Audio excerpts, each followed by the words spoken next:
Welcome, new viewers, to episode 56 of Illusions Exist. The subtitle is Be Legit, but hey, welcome to old viewers as well. But it's these new viewers, they don't understand what the mission here is yet.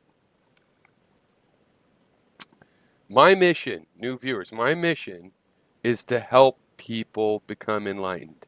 You might think that means that I'm going to lay enlightenment on them. I'm going to lay down some tracks of enlightenment. You just copy that, you'll be, no, don't you copy. That's not how I do it.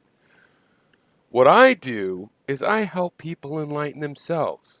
I sometimes expose them to ideas they haven't had themselves, right? But you can't necessarily assume that I even believe those myself. I'm giving those ideas as food for thought because you need to enlighten yourself. We all know that, right? You can't change others. But I want to, and I'm going to try. Okay. Go ahead and try. Go ahead and want to. Go ahead and achieve it. How can you achieve it if you can't be done, Pierrot? I hear you asking. Well, you can achieve it through helping someone have the tools to enlighten themselves. They teach themselves the enlightenment, and you help with the tools. And that's the thing. Now, it doesn't always go off with without a hitch in Mendham. Sometimes you expand people's idea just enough for them to become obsessed with something misguided and fuck up the rest of their intellectual life. So, I mean, all I'm saying there is you guys all signed the release form, right? And that part's on you. I will help you bring yourself. I can't do it myself at all, but I will give you the screwdrivers and the vice clamps and the cordless drills that you need. And if you build yourself a prison or something, it's like, well, I advise against that. So don't do that. But if you do, it's on you. Sometimes happens. But it doesn't have to happen, not in episode 56 of Illusions Exist.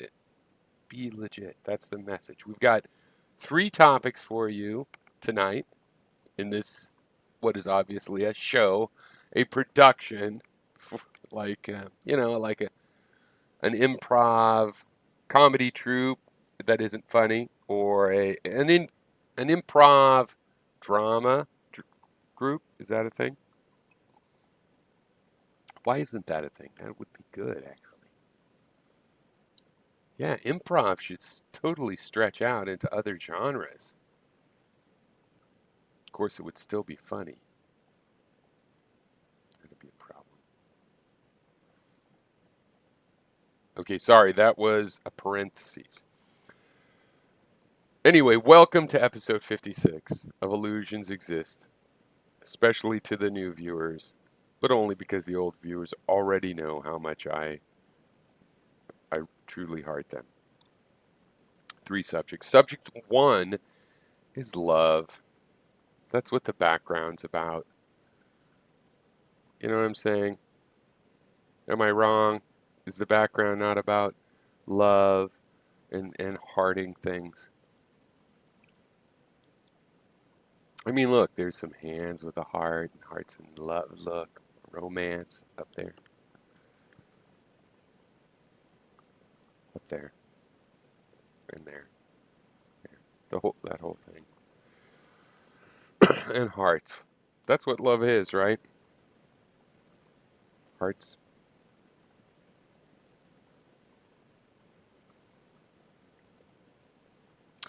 I've often been criticized for being a gentle soul, soft, sappy, too forgiving.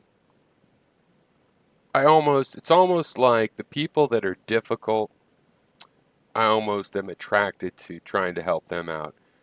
It's like if I was a zookeeper and it's the most difficult animal at the zoo that I fall in love with and want to help out, like the grumpy lion, you know. And I'm saying, hey, you need humane treatment, and I don't take it personally. That lion wants to kill me. Maybe I'd want to kill me too if I was stuck in this zoo. Love. Love is to be gentle. I mean, the hard part about love is, of course, it doesn't yield itself to very easy logical analysis in philosophy or any metric oriented way of thinking, rationality. Now, reason, people don't get this. Rationality is measuring one thing from another.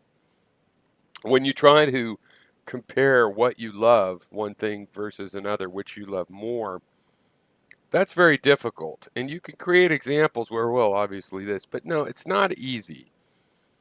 There's things you don't love at all, and you could make that claim to have decided which you, but it's hard to compare. And if you have two things, both of which you love a lot, it's very hard to compare, and it's a tragedy to even have to compare. And that's what rationality is about. Rationality is about the ratio. This slash this versus that, this amount versus that amount. And sometimes the amounts aren't comparable. Colors versus the notes from the musical scale. Which one is more vibrant, the C note or the color green? So it doesn't yield itself to rationality. It does sort of yield itself to reason, because it's like, well, the reason I'm going forward with this idea that I love this person is because I'm helpless. Okay, I don't have a, I tried to break free. So it yields to reason a little bit.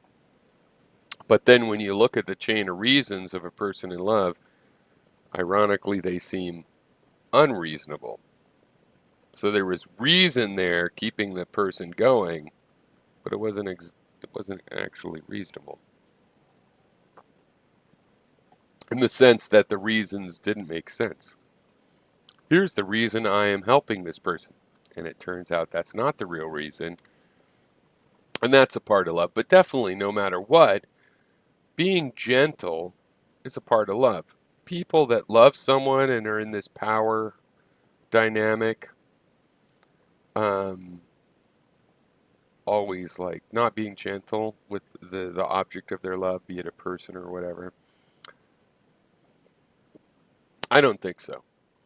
Even if you loved an inanimate object, so-called materialistic love, like, I don't know, climbing equipment. You're a mountain climber and you love your equipment, and it just gets brutalized and banged up.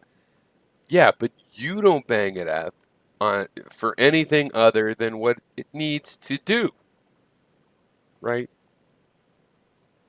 You don't bang it up. You're gentle with it. Oh, it's not gentle when I'm smashing it in there, right? But you don't bang it when there's no reason. You don't, when you're at the bottom camping, you don't just bang it against a rock to be brutal with it. Keep it in line.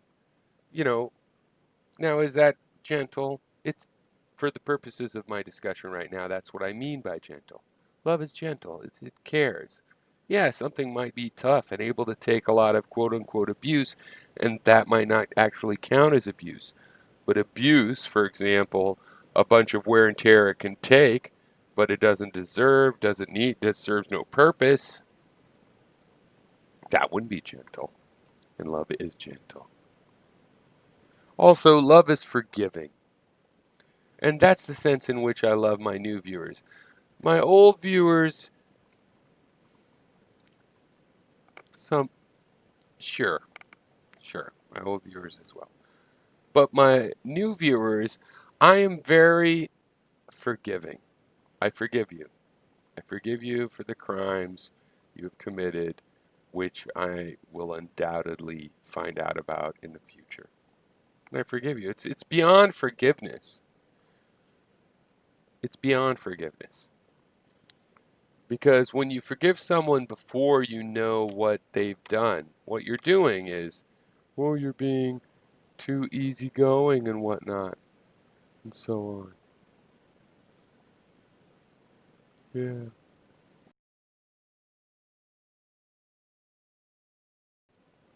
Silence, a little cough there. When you forgive before the fact, oh, you're being too forgiving. La la la. We're the tough people. No, that's not what's going on. When you forgive someone before you even know what they did, you're basically forgiving them for the past you don't know about. You're not you're not refusing to acknowledge it. You can know about it in the future. But what it is it's like a felon that's done their time. It might be hard to forgive that or overlook that. You might not want, I might not want my kids to get babysat, by this convicted murderer that did 35 years in prison, like Banky that just was on the After Prison show. But anyway, however, they did do their time.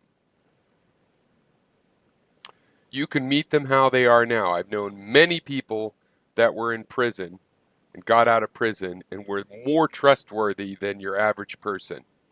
Does that mean they were totally trustworthy? No, because your average person's not totally trustworthy. Okay, it's a situational thing. Most people are trustworthy in certain situations, and it's hard to figure out which certain situations, and you just do your best. Right. However, the point is that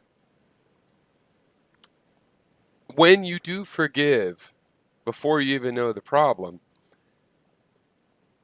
of course, the problem that people would fear is that, well, they're just going to keep doing it. They're going to use your forgiveness as, but remember, and you don't know what they did. So forgiving them for what they did in it, in the past, that's not really, it doesn't lead to anything different from the fact that you just don't know what they did in the past, right? Unless you're deciding to be suspicious of every single person in the world. Okay, so, and yet if you have consciously done it as a forgiveness, let's say you know somebody's an ex-con and you don't know what they did, but you figure, well, that's something. And let's say I feel like everybody kind of qualifies as, well, look, it's something. If I knew what you did when you were 19, 18, 20, 21, 30, 28, if I knew every year and I've forgiven you, it's like, I'm not saying what you did is okay. And if I find out about it, I'm not saying you shouldn't be punished and go to jail and the whole 9 yards for it. What I'm saying is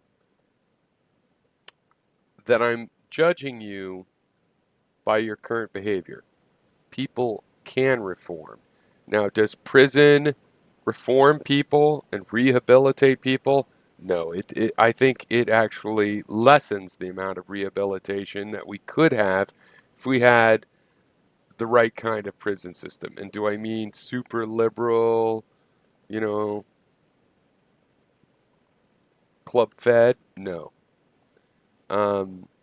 Do I mean absolutely humane and without torture? Yes. Without torture, that's just done by allowing other prisoners to, yes. It could be better, right? But when you do your time and you come out, and let's say I do know what you did, I believe there is an appropriate amount of forgiveness through the love for other people, right? Now, that forgiveness doesn't have to come for the family or all the examples that you could think of. No, but from the person that learned as a third party, we're not here to be the family that probably necessarily is already judged. We're here to judge someone on their ongoing behavior. And sometimes that ex-con that did something really stupid, and not just stupid but mean, and not just mean but criminal, and not just criminal but cruel, and not just cruel but abominable, and they've done their time, they've paid whatever society's procedures say, whatever the legitimate procedure is, they've paid that, and they're being given another chance to prove that they've changed themselves. That includes actually accepting that they might have changed themselves. And when you hear about the previous crimes, um, well, it takes love to give that kind of forgiveness. And it takes something beyond mere forgiveness and a belief that time exists and we evolve and become various things um, that then are unique from our previous self and should be judged on their own. And yet, I'm not saying anybody needs to have any more trust than a person with a bad background experiences. So, for those of you that say, yeah, I could never trust that person that did the heinous crime when they're 20 and they get out when they're 50 from prison and they've done their time and they say they've reformed, I still don't trust them. I don't want them around me. I don't want them in my neighborhood. All these kinds of things anti those people. That is, I think, also fine. But what you need to be doing is separating yourself from the person as a means of allowing that person to prove their own rehabilitation, right? And as a society, we have mechanisms. We have probation officers and people that hopefully have a way to keep an eye on that. All right, topic 2. This is going to be a long one because there's 3 of these. Issue 2, we're moving to issue 2. But I'm going to leave the love image because, love, very good. Very good thing, love. You should try to love the people that love you, at least. Oh, but I hate those people. No, you should, well, whatever. You should do whatever you think. Being legit is a great thing. I watched this after prison show. I mentioned it the other day. And, a lot of what it's about is, coming out of prison and being legit. So I totally like that. It's not just people that went to prison that have trouble. A lot of being legit. A lot of people really, really, I've noticed, push the rules when they have the liberty, when they're not being watched, or there's a technicality they're sure is going to cover them. And I have an example. So I'm a software engineer, programmer. The last 6 years, I started my own company, first an LLC, now it's an S corporation, so it's, my company incorporated, Inc. And when you do that, and I know a lot of people, I'm in various groups and whatnot. I think I mentioned a little bit about various groups, tens and tens, hundreds, between 100 and 200 kind of contacts about that are in the same situation as me. They are independent contractors. They at least that you can do a 1099 without an LLC, I think. But basically, to be safe, you need to get an LLC for the people that hire you. To be safe, get an LLC. And, in some number of them, I don't know, I guess probably 20, 30, maybe more percent, maybe 80, but probably less than 50%, I figure, have S corporations. Now, this is about being legit. Topic of the video. Main topic of the video, middle topic. All right. When you're an S corp, or when you have one, that in your sole proprietor especially, but it applies in general. But my situation, it's like with a lawyer or a doctor practice or something. You have an S corp, and you may just have one employee. Myself. I am the employee of this S corp that I own. The reason you do that is because tax-wise, there's structuring that you can do because you have so many business expenses that there's certain things you can put onto the shoulders of the business. One of them is Social Security taxes. You see, you pay yourself as an employee, right? You pay yourself.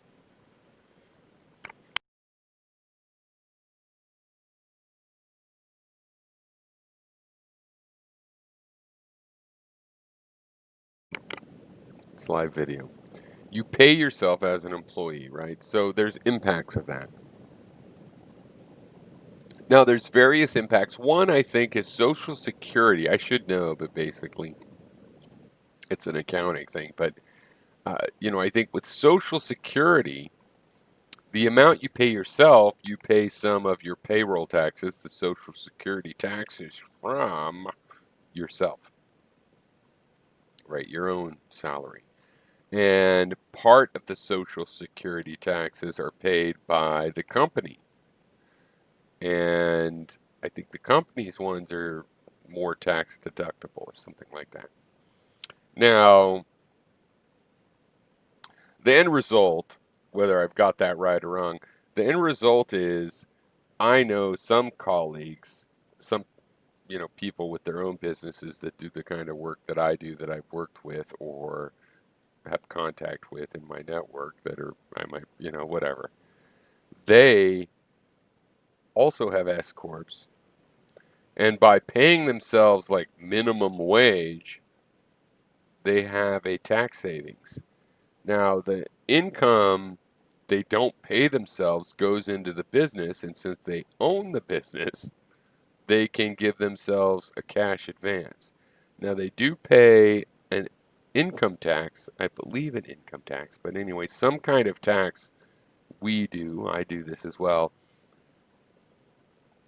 We pay taxes on that, but it's kind of as an individual. And like with the Social Security taxes, you end up making a savings because you pay more as a company. You know what? I think it's even a little worse than that. I think what they do is you pay less, you pay part of it as a company, and that's more tax deductible. I think. Maybe that's not even right. But the part that happens is you pay less Social Security, possibly if you're paying yourself minimum wage. You pay the Social Security of a minimum wage person as yourself and a business. And then the fact is that the amount you get off Social Security is based on not your whole history as an employee, but as the last number of years, decade or whatever. So when it comes to that time, you can ramp it up, blah, blah, blah. Well, I don't do that. I pay myself more than I got at my last job. The amount I make more than I pay myself because I also own the business that takes a profit and I get those profits. But I only reserve a certain percentage of what my business makes for the business based on the fact that the business does have actual business costs. I buy computers and all my office supplies as a contractor. I have all my own tools and have to maintain all of that. And, I have a business website and stuff. I can write all of that off, which means I don't pay income taxes on it because it's just for maintaining the business. And so I just have a small part of my income that I don't admit or that I don't consider as my income that are for maintaining the business. Now, when is the payoff of something like that? Well, I pay higher taxes than these other people that are paying themselves minimum wage as a software engineer, as if they'd ever accept minimum. They wouldn't. they'd have like no reason to. I see a couple of comments from someone. I'll go there later. Maybe after the third one. All right. So, but I don't do that. I paid myself more, and I looked up what's the purpose of this discretion I have. I have discretion as a business owner, what I pay myself, my own self, and blah, blah, blah. What is the intention? How am I supposed to execute that discretion? Well, I'm supposed to pay myself a fair wage, paying myself $10,000 more than I made when I was an employee 6 years ago. I think that's fair, since there are certain things that are supposed to be counted as business expenses. And when you make that judgment call of where to put the cutoff line, it's supposed to be where the company is profitable. And as the owner of the company, I'm supposed to be able to reap some of that profit. Other of the profit, by definition, I put back into the company. I don't reap it as profit. I pay for business expenses. Now, what is the reward? It's not much of a reward. As I was saying, these other colleagues pay less year by year. However, this year, when we had the COVID thing and when you're legit, what you have done legit style is in the records of the government, but anything, your bank, whomever. You haven't shaved things a lot or anything like that. Well, when they come and give you a loan and give your business, hey, look, we're going to give you a loan that covers 2 months of salary. And then we're going to write off the loan. So it's not even a loan. It's a 3% loan. Or if you use it to pay your employees, it's a 0% loan. And not only that, but you won't have to pay the loan back. It's a forgivable loan. Well, how much can you apply for? 2 months of salary. Well, my colleague that shaves the corners is getting 2 months of minimum wage salary. I am getting 2 months of a salary greater than the salary of the last time I was an employee. So I got like at least 5 times more from that benefit. Now that doesn't happen often, right? It doesn't come up often. And overall, I would say that the other guy probably has, made more money from being illegitimate. But I didn't go to sleep stressed. I don't worry about an IRS audit. I am doing everything the way the law intends. And lack of stress is one of the main things that being legit helps with. But I also I can do plumbing, I understand electricity, I can do all that stuff, and I've done it when I was too poor to pay for someone, but when I'm not too poor to pay for someone, like now, I prefer to pay for someone. Even if I could do it, even if I've done it before, unless it's the most fun job and I just love to do it, or I don't think other people do it right the way I like, I will have someone else do it. It lasts longer, or else I get someone else the next time. It saves me time. It's usually not more per hour than what I charge in my profession. So I'm making at least as much just, billing for my time as I would doing it myself. Usually a little more or a lot more. So you have less stress from being legit. When push does come to shove and there's some sort of official thing like giving these payment protection loans, my S corp isn't a scam to pay myself less and then get more money through disbursements from the business as the owner. I actually pay myself a fair wage. And so when this benefit comes along, I get to claim based on a fair wage. I think that's pretty good. Again, if you add up all the tax savings that I think are somewhat cheats of someone who claims to pay themselves minimum wage but then take the majority of their income through disbursements, which some very nice people evidently do. They may make more in the end or save more. But that's where my lessons stress comes in. Now, having said that, I'll finish up with the fact that sometimes you need civil disobedience. I mean, society said you couldn't smoke pot when I was 20. I'm 52 now. But when I was 20 and smoked pot, this kind of thing, it's like, well, I think that is legit. Legit doesn't mean the legal system. You have to have your own moral system, and that leads to sometimes civil disobedience, and it leads to you behaving in ways that are less than legitimate. Because mostly I want to follow the procedures.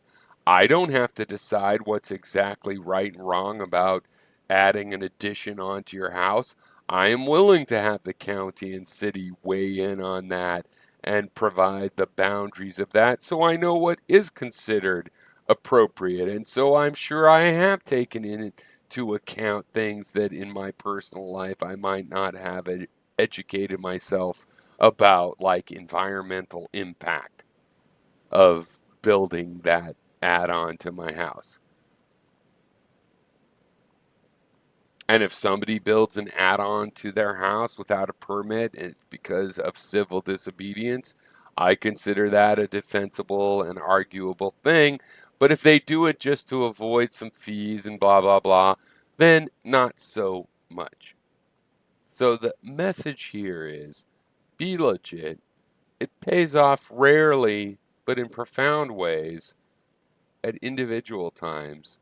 And in the meanwhile, even if you are mistaken and what you're doing is not legit, but you think it's legit, you're going to have less stress. So the bottom line is don't do things that you think maybe this isn't legit. Don't do that. You might not even be right about what's legit. So if you think this might not be legit, you should take yourself seriously. That's really all I'm saying is take yourself seriously. All right, I'm going to look at the comments now because it's been a while. This has taken a lot longer than I thought, and I'm only to topic 3, though that is the final topic. So let's go over here. I assume you can see comments as well. That's how that works. And we'll go through. There's 4 comments, you guys, new users.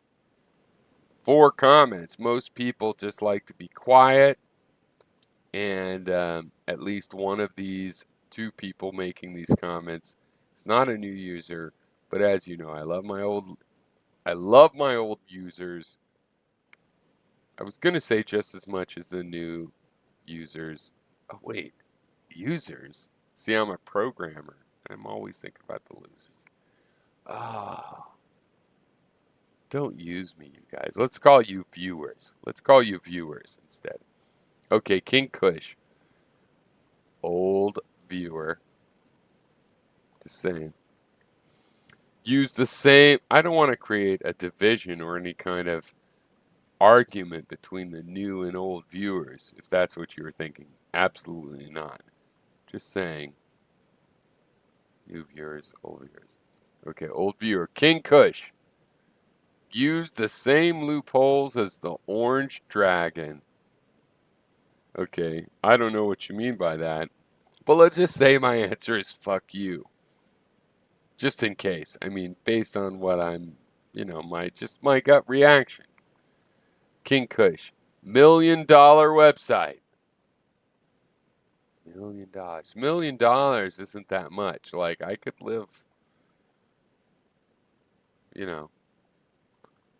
if I was really, really, really, really, really, really, really, really, really, really, really careful with money and use the power of cash, I could live 10 years.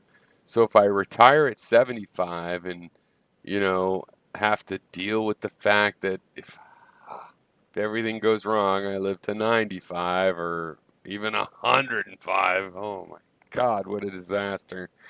Um,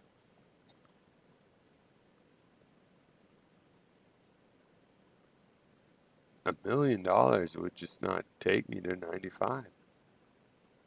I'm sorry. It just wouldn't. I mean, maybe if if my house was paid off and I have cars that I need the money to maintain old cars. I like old cars. That's not a problem. But anyway, okay. $1 million website. Good idea. I definitely would like to make $1 million website. Like maybe an image, a 1,000 pixels by 1,000 pixels, and I'll sell every pixel for $1, and that'll be $1 million. The funny thing about that is that actually happened. $1 million bitmap, 1,000 by 1,000 by like a 19-year-old kid.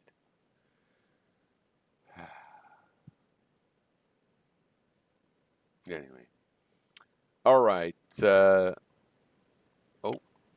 User number 2, alternate user comment, also with a K. Their name starting with a K, and ending with a K. And in fact, that's the same K. The starting and ending K being the identical K. I miss the old group Illusions Exist. Oh, heart, heart, heart. Less than 3, less than 3. Yeah, that was some good times. It's funny because it seems like a long time ago. On the other hand, in the history of my channel, it wasn't one of the newer things, and yet in the whole history of my channel, it's, I think, towards the newer part now. And we had conservatives talking with liberals, and that's what I would like to do. And other than the effort to do it, you know, I would like to do it again, and I think we should. Let's do that again. Where's Vic? Vic, are you still watching? Vic, are you still watching? We need some racist xenophobes to complete our total spectrum picture.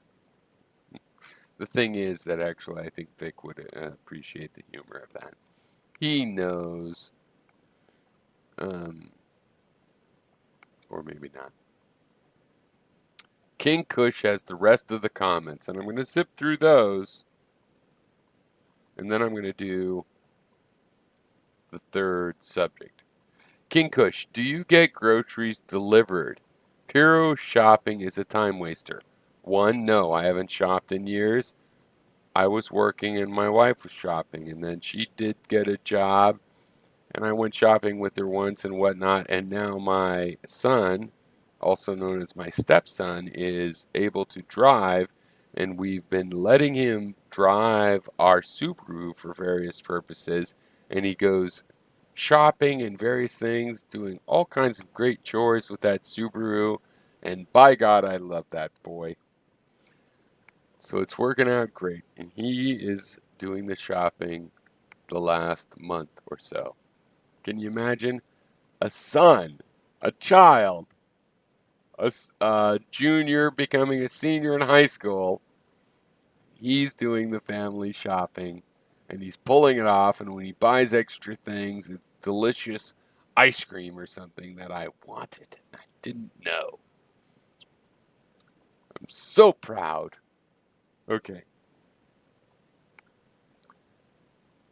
King Kush, he says, I assume you're a chemist or a coder. I'm a coder, software engineer. King Kush, no pension, Priv. I have no pension, no, but I do have my own, basically, not a Roth, but whatever, an IRA type thing. They've got various instruments. So I have an account where I can put in retirement money. I can lower my income and change my tax bracket and all that kind of stuff.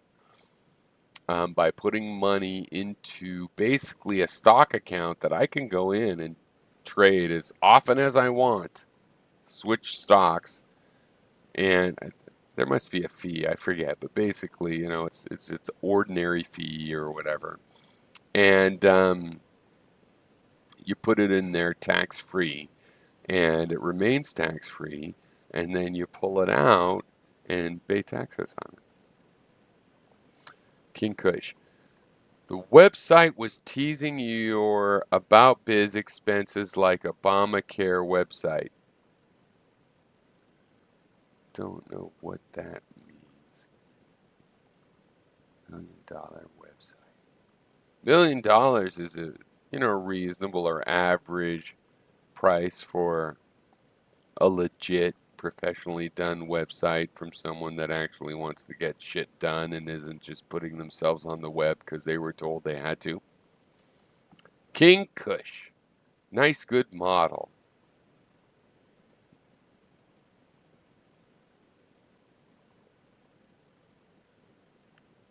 I know what this is like. This is like when I put a chat in and it's like, that was 20 minutes ago. Of course you don't know what I'm talking about. I don't know what you're talking about. It's probably because it was way out of context 20 minutes later. Okay.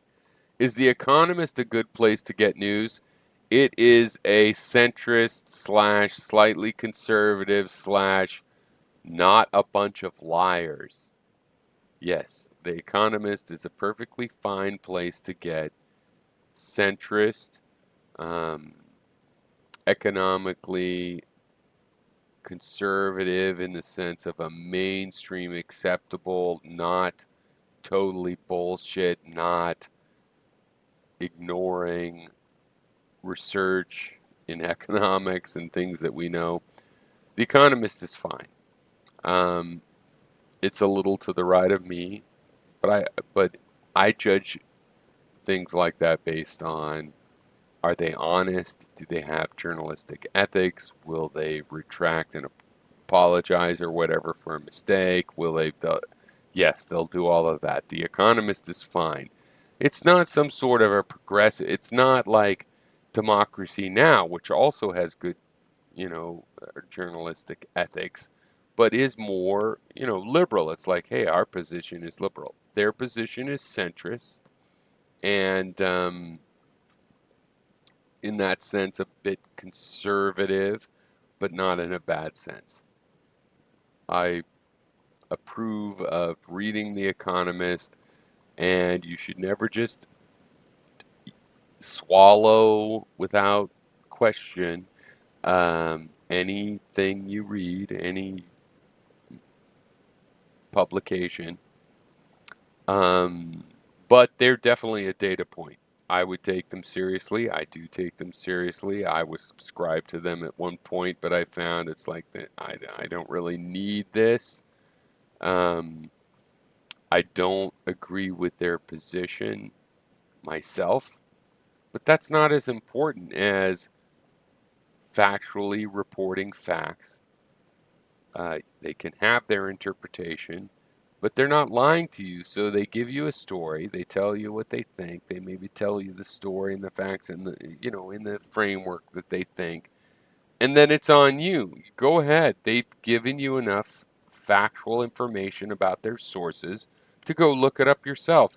Dig down to the primary sources, which is about to be item number 3, by the way. This is all working out tremendously well. King Kush says, lol.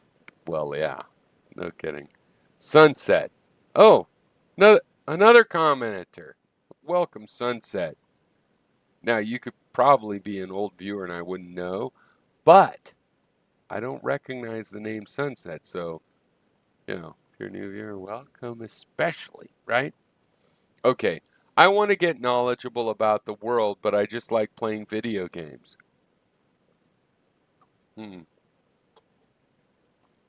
Well, Democracy Now! Has a 15-minute headline news summary.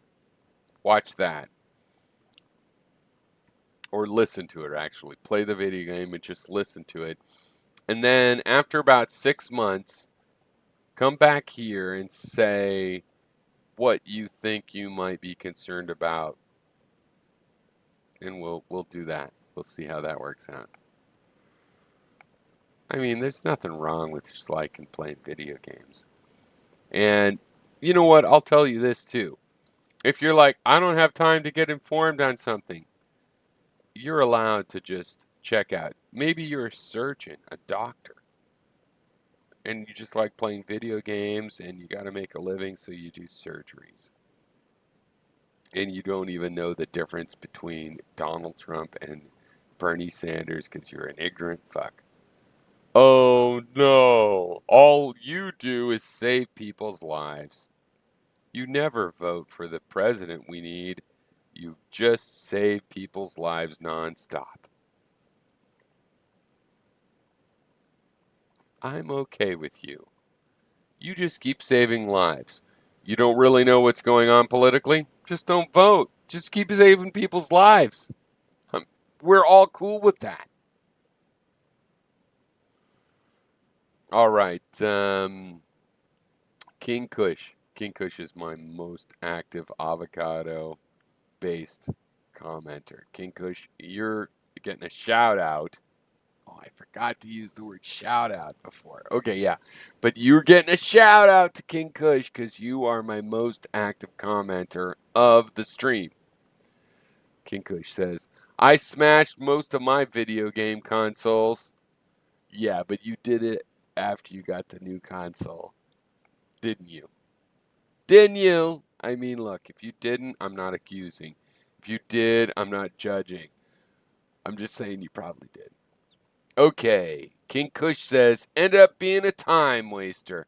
Yeah, they are time wasters. I love video games. I can't play them. I play a game called Sauron. I think I've showed. I'm going to stream that some more of that because I had a Sour friend that was going, did you stream that? And we kind of thought it was good and fun, so I might do that. It's an open source kind of like a Quake 1 style game, and all I'm saying is I'm really good at it. And the nice thing is it's not as much of a time waster because each round is at 10 minutes. When you join, of course, there's less than 10 minutes in the game that you've joined. And maybe you play another one, so that's, 15, 10 to 20 minutes. And that's good because if I try to play Minecraft or SimCity or something, it's like 3 hours later. What? It's 7? I just took a break at 4. And that's a problem because I click out when I go get coffee or any damn thing. And therefore, I only bill clocked in time. And when I do that or chat too much on Slack, I got to work till like midnight or 10 o'clock like I did tonight. I'm sorry. I didn't mean to lay that on your shoulders. It's not your fault. That's me. I did that. Anyway, it's over now. All right. Tommy says, video games are a waste of time. Get rid of them, brother. I think for you younger guys, there's a good reason to do that. And I didn't really have that thought and do it, but that's what happened. And it just happened because, if there'd been a resistance to it, and, just my age, it was probably a little easier. I was older when I started playing them, and they weren't as compelling or whatever. Whatever. It probably was easier for me. So I didn't have to go hey, this is being a problem. But I did end up fading out of games that can take an hour or two. And believe me, I would love to play Eve or whatever. But I just don't have time. That's I don't know, a retirement thing or never kind of thing. So they are a waste of time. That's a good attitude that you have, Tommy. I encourage that attitude. But I'm also well, they're good. I wish we could play them more and stuff. And it depends on the game and blah, blah, blah, all the details. But if you're confused, it's yeah, but is this good? Or probably this is a waste of your time attitude would be the best. That's the most go-to take. So I endorse what you were saying. But I don't want to malign anybody, and I play some Minecraft, and I'm going to start streaming some games. I play 2 games, basically 3 maybe. There's this Castle Story game I bought because I got a Windows machine. I thought I'd try it. I haven't played it in a couple months, hardly at all. What I play regularly is this Quake clone called Sour Rotten, and again, because after 3 games, 3 whole games, I will have spent a half an hour on it, and I notice it's like, oh, that's been 3 games. It's time to go back to work. Whereas if I play something like Minecraft or SimCity type games that I used to play, I could go 3 or 4 hours and think it was 15 minutes. It's very hard to tell. That's not conducive to working, especially working from home. Whereas a 5 to 10 minute game, it's a 10-minute game, but you come in, it might be half gone, right? Then it's a lot easier to keep track of how long you spent and then limited, at least limited within the work hours, because I clock out when I do things like that. And if I'm 3 hours till I go back, that's fucking noticeable. I don't want to do that because, when you do that, it doesn't feel like you didn't work. It feels like, oh shit, now I'm going to work till midnight. I like working late, but if I'm going to work late, I don't want it to be some night I thought I was going to work till 8 because I started at, 10 in the morning and I took an hour lunch and an hour of breaks or whatever, however it works out. And I'm supposed to stop at 9 and I played a game and now I'm stopping at midnight. Well, yeah, that sucks a little. That affects my next day. You're there, but I'm looking at the text, the chat. Okay. Let's see, where are we? King Kush said after that, I only kept my super gun and my vintage PCB boards. Well, thank God you didn't throw away this. Just the idea you might have thrown away your super gun is making me question your sanity. You don't need to throw away, George, your stuffed bear. Don't turn on your... Well, anyway, you kept them. Let's just leave it at that. I don't need to go into that. Ken O. Another K. Another K. What's the chances of that? Probably not that bad. Okay, Keno says, is it true that you went to the infamous in Mendham household and survived? I did. On my way moving to Maine, I stopped, and I would love to talk to him again, but it's never going to happen on account of he's lost total touch with any reality in which I could wormhole through. I did go, and I like in Menham, which is a weakness and probably serious personality flaw on my part. I liken it to, I think I might have said this earlier, something along these lines, like being a zoo animal keeper, and there's a lion that wants to kill you. And you like that lion because, yeah, he's ornery, but you know what? That's not his fault. He was abused as a cub, and now he's in a zoo. And while he does just sit around scratching his balls all day, still, I could see why he's a little grumpy. He doesn't have the perspective to appreciate what he's going through now compared to what he would have done if I left him an abandoned cub in the forest. It doesn't really matter. He is what he is, and I'm a zookeeper, and I'm certainly not going to push him over and knock his head and make him bleed out of the ear because he's a lovely animal, a lion as it happens, and it's my job to protect him and keep him safe, even if he is cynical and a bit dysfunctional. King Kush said, I saw you as a berserk guy or Robertron. What? Who? He must be talking to Ken O. Nobody sees me that way. I mean, I'm seen a lot of negative ways, but not as those. on. It's weird. Oh, new entrant. Somebody that's just been watching the stream or at least just decided to comment lately. Boop, boop, boop. New users. Goldtree. Goldtree. I don't know if you're a new viewer or not. Probably not. But I don't recognize your handle, and I'm pretty sure you've never commented before with this handle. There was a young guy that didn't. What do you mean handle?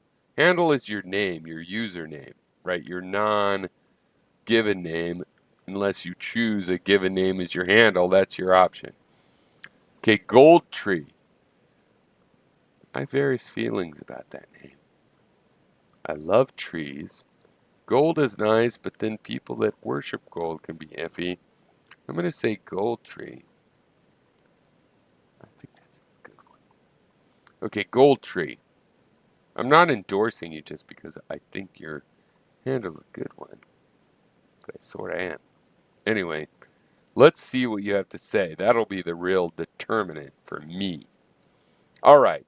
Goldtree says, you keep talking about retirement. I'm 27 and you have more hair than me. Sad. Hair just keeps you down, brother. I wish I could have shed this fucking shit years ago. And I'm 52. So fuck you and your young lack of hair. You know you're better off. Don't try to pull that shit on me. But it was pretty funny too. Okay, Goldtree, another one from Goldtree. I think Goldtree's gonna be a gold mine, a winner in our comment contest. Goldtree, you be sure to show up regular for at least the next couple ones. Give me a chance. Judge this. Goldtree, what do you think of the Young Turks? I've watched them for years. I've seen them years ago, when Cenk was arguing with people on the Daily Kos. I unsubscribed because they're a little. It's like reading a Time magazine. I used to read Time magazine or Newsweek, and it's kind of like if you're on the shitter, you could read it, or they're flip real quick to their page summarizing editorial cartoons. I consider them like that, except for, progressive. And I think that Wolfpack with Cenk and Young Turks kind of being on this issue, that how we fund our election seasons is a big issue. I think he's got a good intuition there. I think they're basically a good force, but I also think that, I'm not a big fan of Anna Kasparian, and I think that there's certain things that are prone to simple-minded thinking. I think most of the cases of that with them are harmless, but buyer, media consumer beware. And so I unsubscribe from them, and then I resubscribe from them, and I watch their live streams sometimes, and sometimes I just can't take anymore. I think it's slightly lowbrow, but that doesn't mean it's a bad thing, because from my point of view, I think everybody, every perspective, every ideology that's legitimate should provide a perspective and a show that's all the way from super lowbrow to we're just joking around level, all the way through to, hey, let's take it a little bit serious, but we're only this complex, ideas are allowed, nothing more, all the way up, to the super intellectual, we've thought of a billion factors interacting. Every ideology deserves representation along that whole column, and also media. So the Young Turks is a media, near the middle, maybe a little lower than the middle from what I would prefer to be the middle. But they're on the spectrum, and they're not at the bottom. And you just can't take faith in everything you see and read, but if you take data points, I don't think the data points offered by the Young Turks are misleading. If that's all you went with, I don't think you'd have a very good notion of what's going on. But if you listen to that, listen to other things, take what you think, hey, that sounds believable. I want to believe that out of the Young Turks, and then go and research it, find other information. I don't think you'd be gone very far wrong off of any, path. And so basically, I think they're a good force. I think I think they're a better influence than NBC, a better influence than Fox, a better influence than BuzzFeed or even HuffPost or a lot of these types. And they're in line with the broadcast network news, probably around there, like a mainstream thing leaning liberal, leaning progressive. And as such, they're my favorite of that group that I'm relating them to. I mean, I think they're related on quality level to these groups, but I agree with their ideology 1,000 times more. So I think they're pretty good. All right, everybody, that's the last question. We're going to go back to the subject. This is a long one, isn't it? The third subject is the problem of reality and what is it? I was talking to some people. I showed them the video, colleagues, right-wingers, of the 75-year-old guy get knocked down. And at first they're like, oh, that's a problem. Then they started to be like, oh, I found a meme that says that was fake. And it said, he had a pouch of blood and it's all set up. And they're like, I'm lied to so much, I don't know what to believe. Oh, I guess you should just believe what you want then. I've had various people and relatives say things that lead to this conclusion that it's kind of like they've just finally become postmodern. I don't know what to believe. Everything's a lie and an illusion, so I've decided to believe whatever I can pull out of my ass and my dick. The basic problem that I do sympathize with is like there's so much lying. We have all these sources of information that traditionally we're supposed to believe. I wasn't raised to believe them, so okay. Whatever, I guess you believe TV news. Something your mom said. Sorry, I don't mean to mock you. No offense intended.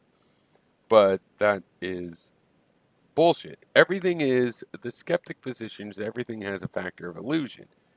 So, not the equal amount of illusion, and you can subtract the illusion, or the noise, as you could call it, and from the signal and get something. But a lot of people are wondering, and it's true, because of all the lying in the media, and we've got other things to do that we do, and we try to make sure we're professional at. We don't have time to all be professional journalists or investigative journalists or cops and figure out all of the primary information, and then we're told various things, and we know that we need primary information, blah, blah, blah, blah. So what is reality? How do you tell? Well, the answer is, I just hinted at it, when you need to dig to the bottom of information, go for the primary information. That doesn't mean you could believe the primary information. Primary information, like let's say there was an event, like a guy got smacked on his head, an old guy, and started to bleed from the ear.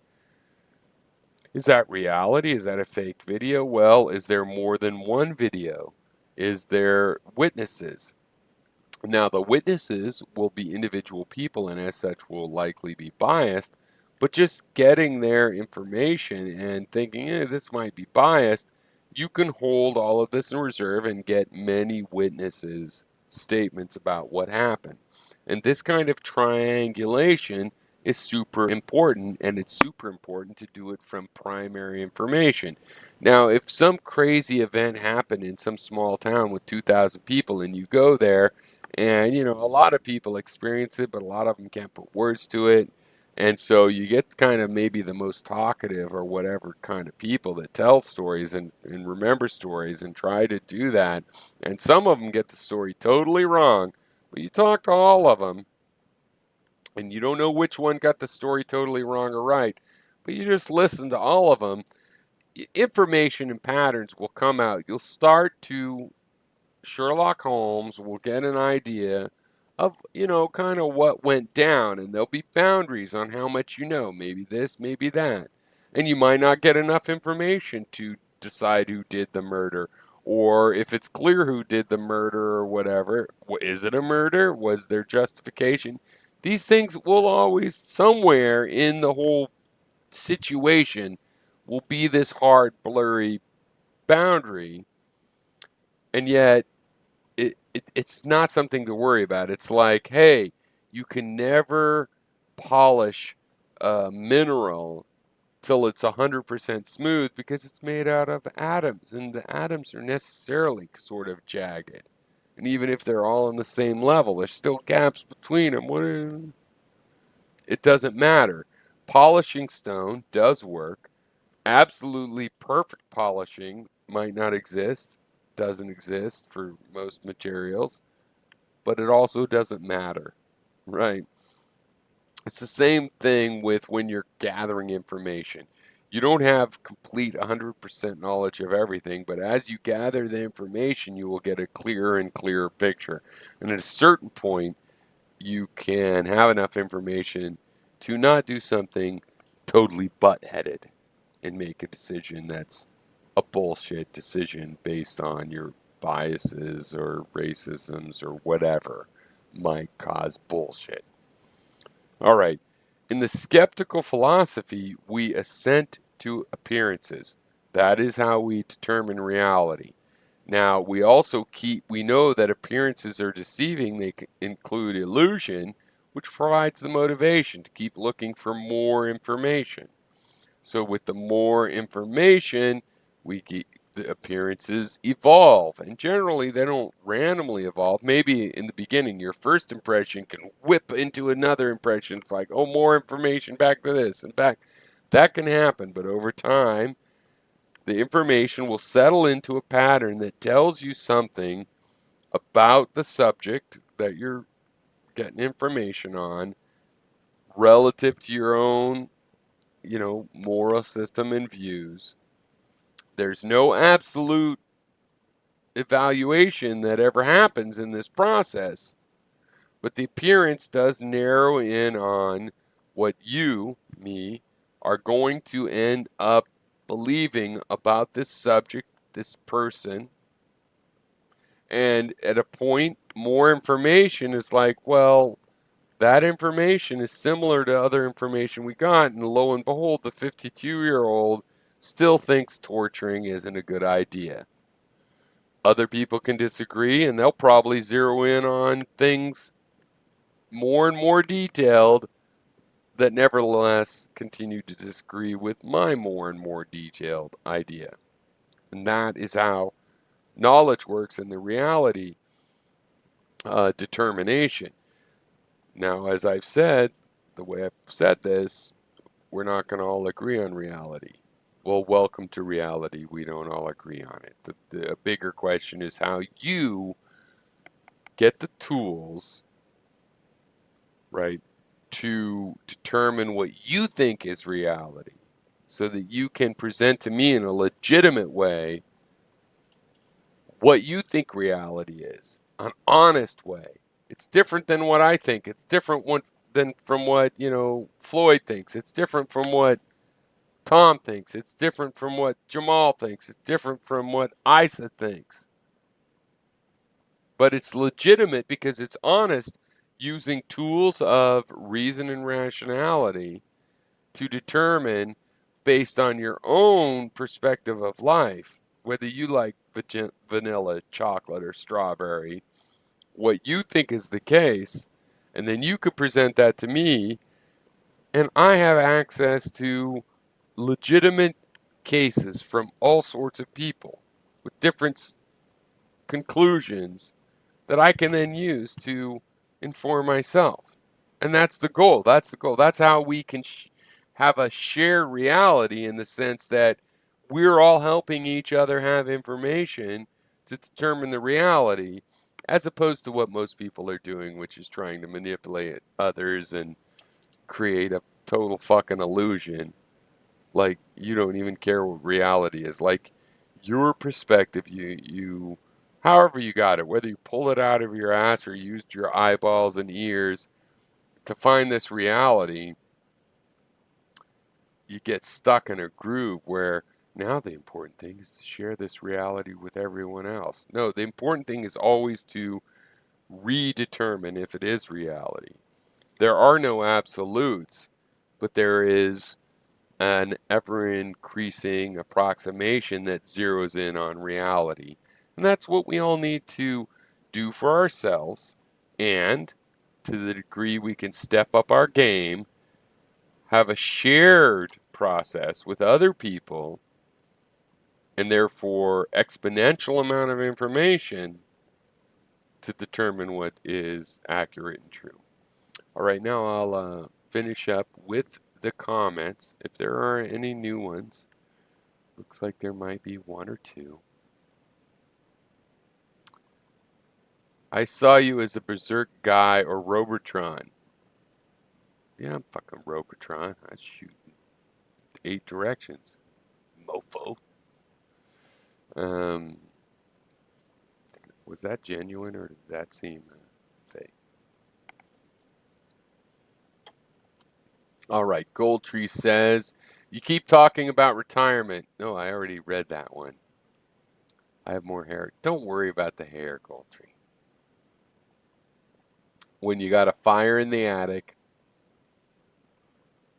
I seriously, I kind of think I'd be into that. I mean, I'm also into the fact that genetically it doesn't look like, my grandpa and dad didn't, their hair thinned a little bit, no balding pattern stuff. But at this point, I used to think, hey, you're going bald. Hey, I respect you. Shave your head. Go all bald. But now I'm kind of like, you know what? Fuck that shit. Be bohemian. Go the bald that your head said you wanted to be. Fuck people if they think this or that. I was jealous. Yeah, so there was no comments. I thought there was a couple more comments. The last one is so I guess I've lost all my viewers that were watching. But thanks for watching when you were watching, right? And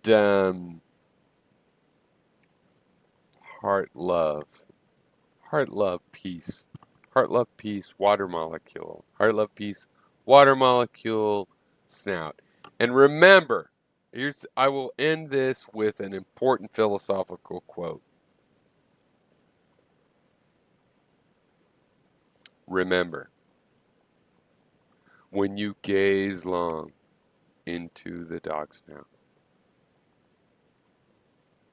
the dog snout gazes also deeply into you. And beware, for it's going to lick you in the face.